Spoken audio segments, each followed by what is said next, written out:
Hello and welcome. Today I'm in the new tier 10 German destroyer, the Z-52. I'm using these modules on commander skills. I don't have a 15-point captain, so I don't have concealment expert. I would also like to mention that this match was played during the testing period and the ships have changed slightly. One of the big changes for the tier 10 destroyer is that she can't stealth fire, at least not as easily, but that's not going to be much of a thing that I'm gonna do anyway because I don't have concealment expert, and without it it's like 11 kilometers, and considering the shell arcs of the ship, it's not a thing you're likely going to do. And the other big difference is that smoke should be 20 seconds shorter, I believe, so I think that's the biggest change for German destroyers in general. And I don't think Hydra was actually changed on the Z-52. At least it shouldn't have been. The tier 9 and 8 ones, yes, but tier 10 one, no. So I headed towards the sea cap, because that is where I spawned on the map trap, and well, I sailed into the middle. My plan here is to try to sail towards the enemies. Smoke is up currently, I'm using it because I want to put the smoke wall. Maybe my allies will use it, I don't know. But the main reason why I wanted to sail towards them is I wanted lots of room to use Hydro at, because I know that there's a DD inside this capsule, or was earlier, so I sailed towards them, and because I have Hydro, which is like 5.8 kilometers, I would spot her quite easily. Unfortunately, she had left the cap zone, probably because she was afraid that, I was there. Or maybe another destroyer. Fortunately though, this does mean that I spotted the torpedo volley or salvo coming in quite early, and I could easily dodge them. And it also means that the Shimakaze is on this side of the map because it was 3x5 torpedoes. Also, because this hydro and smoke usage pushes the enemy destroyer out of the cap, we actually got the cap zone quite early and quite successfully, which is very good. So I'm gonna fire at the Atago here. Like, this is the kind of range you would have to use to try to stealth fire on this kind of ship. Like, look at the shell travel time. Like, this takes a while. 7-8 seconds on HE shells by a DD like this. It'll take a while, and you didn't have the highest amount of leeway either. And this is what the stealth fire was earlier with concealment expert. I don't know if it's even possible anymore though. So overall, I would say that the Z-52 is not as strong as the gearing. I'm not quite certain. Like, I would say that she would be something rivaling a Fletcher more, although a Fletcher is an incredibly powerful ship. But she is of course tier 9. But the Fletcher can fight quite equally against many tier 10 ships, so it's not as bad. And if you add on top the 5.8 kilometer Hydro, actually this is a really good ship. But, every other tier 10 ship is also really good. There are like none that are bad. Also, if you noticed the way I fired my torpedoes, actually now that I think about it again, this is a mistake because they will 100% miss. Because if the enemy battleship goes behind the island, the torps will obviously hit the island. If she comes in front of the island, the aim is off on those torpedoes. And the battleship goes behind the island, so it doesn't matter anyway. There is no chance of them hitting, because they will hit the island instead. So we have the A and C caps. I believe we should try to abandon the C cap, in part at least, because it appears some of the enemies are coming towards the the sea area, and we only have, what is this? This is 1, 2, 3, 4, 5 ships here, and only 4 of them are in a position where they will, essentially we would get squashed between them. But I'm gonna head towards the B cap because I have Hydro, and Hydro is really annoying for enemy destroyers, and we kinda need every advantage we can get because we already have lost 2 ships. Unfortunately, the Des Moines in the B cap is actually sailing away. There is a Yamato and Montana inside the capsule, which is slightly unfortunate for me.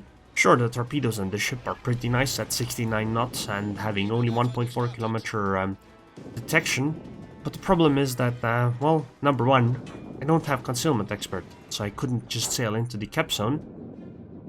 And the number 2 problem is that you only have 2x4 torpedoes, which means, well, I can't exactly go and just delete the tier 10 battleship with my torpedoes.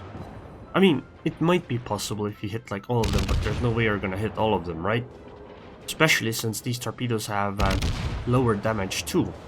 Unfortunately, I don't have any spotting here. The spotting done into this cap zone was probably by something directly behind me, or maybe, you know, that guy got behind an island. And I want to make sure that I am at least 9.9 kilometers away from the Des Moines, because that Des Moines would otherwise just radar me, and I think I would die very quickly since there is a Yamato in this cap zone, and a Loyang as well. I use Hydro because obviously the smoke is going to be visible from a really long distance away, and as a result the Loyang might torpedo me, so I want to have something against it, and I'm very glad that this Des Moines was taken care of so early, because that radar could have been very problematic.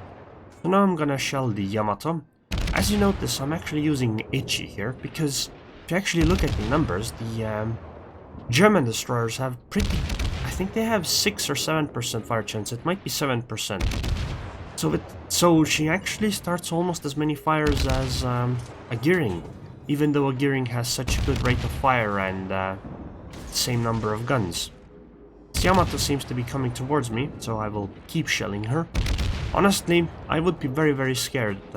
Actually, I would already be spotted at this point, I think, if I... or, you know, the smoke would have disappeared if this had been after the changes. You know, Concealment Expert would be very nice though. And obviously, if you're gonna play a tier 10 German destroyer, you're most likely going to have a tier 10 or 15 point captain at least. And I think that Yamato's gonna have a really bad time because she's gonna eat a bunch of my torpedoes. But as you see, look, it's only 9,800 and 6,000 damage on the second torpedo. I hit 2 torpedoes on the Yamato, I did 15,000 damage total. So these torpedoes, while they are easy to hit, or should be more or less easy to hit because of their speed and detection, they don't deal much damage. So they are more for things like flooding damage and I guess just being an annoyance rather than killing them off. But because I have a flat broadside by the Yamato, I try shooting AP on the upper belt and 3,000 damage on that AP salvo, 5,000 damage on that AP salvo, 3,500 damage, another 3,500 damage. But remember, this is German AP, and 3,000 again. Remember, this is German AP, which means that the shell angles or bounce angles aren't very strong, so you might very easily get bounces if the ship is angled even, you know, slightly. So there's a Fletcher in this cap zone too. I don't have Hydro yet. 45 seconds after I get Hydro, I will try to go and find the Loyang and the Fletcher and try to fight them. Actually, I think I should start moving right now because, you know, there's 35 seconds to go, and obviously we will be able to, or rather, it'll take me time to actually get to where the Fletcher and the Loyang potentially are, so if I wait until the cooldown is up, then I'll be wasting time. So, like I mentioned earlier, I thought the seaside on our team would get crushed, and well, they were. If you look at it, only 2 ships remain, and I think those were the ones that were either falling back already or never actually entered the sea cap. So we will most likely lose the sea cap, or I'm quite certain we will lose the sea cap. At least we got the A cap, and we should be able to take care of the B cap. Okay, so I can see the Loyang with Hydro inside the smoke. So this is going to be rest in peace, Loyang, and hopefully we'll be able to get the Fletcher as well. At least I will try to chase her down because she is one of the 3 DDs left. And I mean, even if destroyers show broadside, you should fire AP as a German destroyer because your AP deals 3,000 damage per AP shell, whereas your HE does like 1,500. And if you compare it to US, it's like 1,800 HE shells and something like 2,200 AP shells, so it's a much much bigger difference on the Z-52. So, I'll try. Hopefully we can take out this Fletcher. She is fairly far away, so it'll be quite difficult to actually hit her for enough damage. Sure, I hit her, but that did 248 damage. That's not quite what I need. I need like 8 of those hits, or 7, or something like that. At least we got the B cap. This is good news. But unfortunately, the ship that was fighting the Fletcher was taken out by the Fletcher. But I will be heading in their direction. We are currently ahead in terms of cap zones, but we are behind in ships. We have 4 ships, they have 7. And their advantage is in the fact that they have 2 extra battleships. Okay, never mind. I'm not gonna chase the Fletcher right now.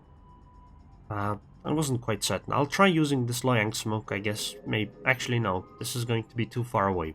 I'll go closer to them, I will torpedo them, and then I will turn around and try to kill off the Fletcher. The question is, what is the Fletcher going to do? Because if the Fletcher goes to the A cap, there isn't a lot we can do. But there might be a reasoning that the Fletcher actually comes for us, because we only have 4 ships left right now, right? Oh, I'm actually spotted, which means the Fletcher came back. As a result, it is quite certain that the Fletcher did not go for the A cap. Oh, never mind, it wasn't the Fletcher, it was the Shimakaze. My bad, completely my bad. I even pinged it for my team. It's alright, I guess. 21,000 HP, 22,000 HP, so the Shimakaze was completely full HP too. This is slightly dangerous for me. I don't think the Shimakaze... Oh, alright. The Atago detonated the Shimakaze. This was very good for us, because I think... I don't think we would have had much chance winning if the Shimakaze wasn't taken care of very quickly. I might hit some torpedoes on the Hindenburg and the Bismarck. That would be very good. And then we still have the question of where the Fletcher is. Oh, alright then. They all dodged the torpedoes. Never mind. Damn. That was quite unexpected. I mean, well done by the Hindenburg and the Bismarck. Obviously there was Hydro in play, but still, being able to dodge all of them is, as a battleship and cruiser combo, that's still quite good. So, now I have to be wary of the Hindenburg, because she is coming closer. She also has the same hydro range as I do, at like 5.8, 5.9 kilometers, so... I need to start moving right now. Even though I'm inside smoke, I will be spotted. See? Hydro, spotted. I need to run. Okay, this is bad. Need to run faster. Okay, I'm outside of hydro range now. And right now the smoke was between me and Hindenburg, that's why I wasn't spotted. So, Bismarck, Kurfürst, yeah, I'm not gonna be able to kill that Kurfürst, there's literally no way. Bismarck, maybe, if she does something stupid, but the torpedoes are on the way to the Kurfürst. I mean, I'll try, of course, dealing damage and maybe killing the Kurfürst, but I don't think it's gonna happen. Okay, so the Fletcher is capping the A cap. I think this game's over then. I don't, like, I'm 1 against 5. And the Fletcher is capping A. Sure, I hold B. Oh! Actually left A. I think he's being greedy. He doesn't want the game to end too quickly. So he wants to make sure that I actually die.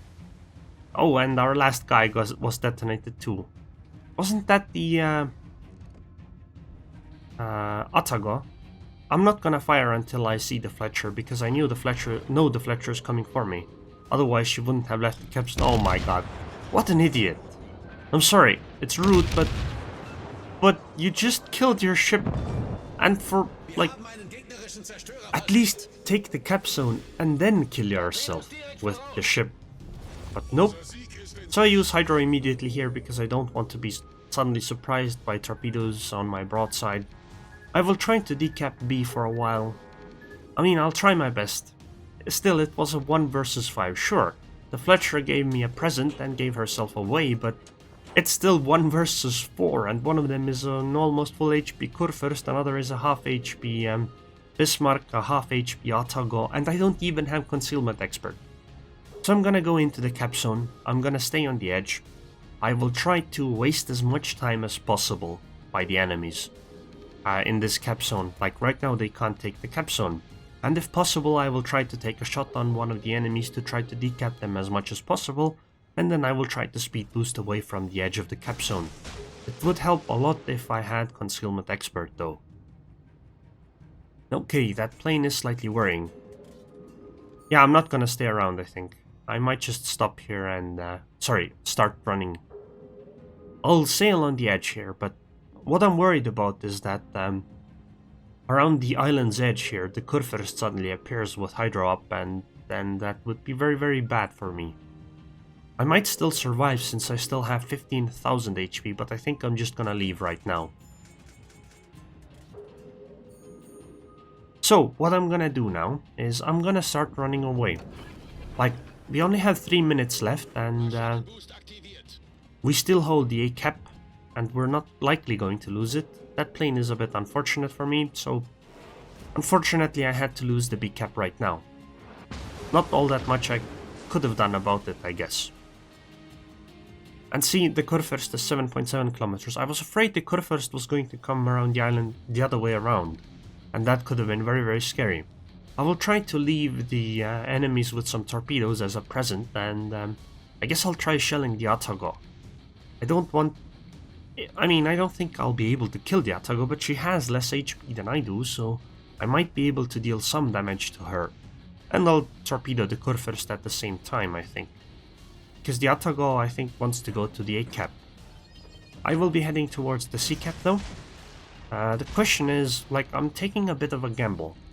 Because I don't know what the Bismarck is doing. I mean, the enemies don't know what exactly I was doing either until I fired my guns right now. So they might have been afraid that I was, like, torpedoing the Atago. I think the two plans I could have done here is one, go for the C cap, or at least try to. The other plan could have been to try to kill the Atago. Maybe killing the Atago would have been a better plan, but I feel like what I did was safer. I had 2 torps on the Kurfürst, but that really doesn't have any importance.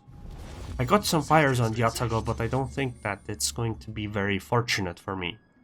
And the question is, do I go the safer or the more dangerous route here?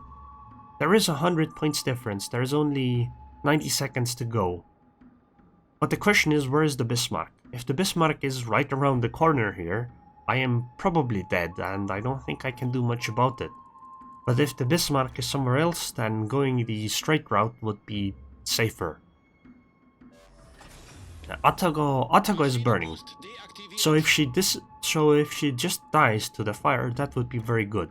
Right now the enemy team is catching up 3 points a tick, but there is still significant amounts of time. Okay, it was good. The Bismarck did come around towards this side, but she wasn't next to the island immediately.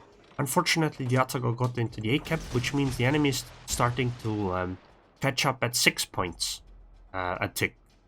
So they might actually be able to... So I think they will be able to catch up in points if it's just normally. So I will try to enter the C cap zone, but I don't want to do something very risky because the Bismarck might get like a super lucky salvo here. I am spotted right now, but I will be behind the island in a moment. Okay, so 34 points to go. Wow, engine incapacitated from that salvo too. That's incredible RNG. Of course, I have to remember the other thing is that once I do get into the cap zone, I need to not die. Because I will still be visible to the Bismarck, I believe. 10 seconds, difference to 13 points, 10 points, 7 points, 1 point, and I'm inside the C cap zone, and they couldn't tick it. Wow, I think if I hadn't entered the C cap zone, the C cap might have ticked points. Might have. It wasn't certain, but they might have. Difference was 1 point. I'm not certain if the C cap made any difference, but it might have. And I am quite glad that I chose the actions I did right here. This should be a solo warrior, because, you know, I was 1 against 5, but obviously because this was during the testing period, I don't get any achievements or medals, which means I don't get the solo warrior badge here, which is very unfortunate. I really would have loved to get that solo warrior. Very unfortunate. I did 142,000 damage and I got 400,000 credits, and wow, my solo warrior wasn't even enough to be number 1 on our team. Yatago is, but then again Yatago did well. That RNG detonation on the Shimakazu was incredibly useful. I feel slightly bad for the enemy Bismarck. 1600 XP on a losing team means almost as much XP as I got. So that guy definitely played well too, but still, solo warrior. Well, it's a fake solo warrior, but in my heart, it's what matters in my heart. And wow, our Kurfürst got detonated actually, and our Minotaur was AFK. So I feel my RNG or slight luck here was, it was alright. I've already given all my compliments, unfortunately, for the Bismarck, so sorry. 1.3 million potential damage taken. I did very balanced damage. 43,000 fire, 40,000 torpedo damage, and almost 40,000 damage with the guns as well. Sorry, it's actually 58,000. My bad. But I survived, and I won the game for us. Credits and XP panel, well, here it is. Nothing spectacular. I was leveling up my captain, so that's why you can see 16,000 XP. Alright. You were complimented twice. You have been reported 4 times. For winning a match as solo warrior, I was reported 4 times. Guess how many players were left at the end of the match? 4. Anyways, if you like this video, then like it. If you dislike this video, then dislike it. And I would like to thank the patrons on Patreon now. Thank you very much for your continued support. Well, Hoth, and I hope I see you guys next time.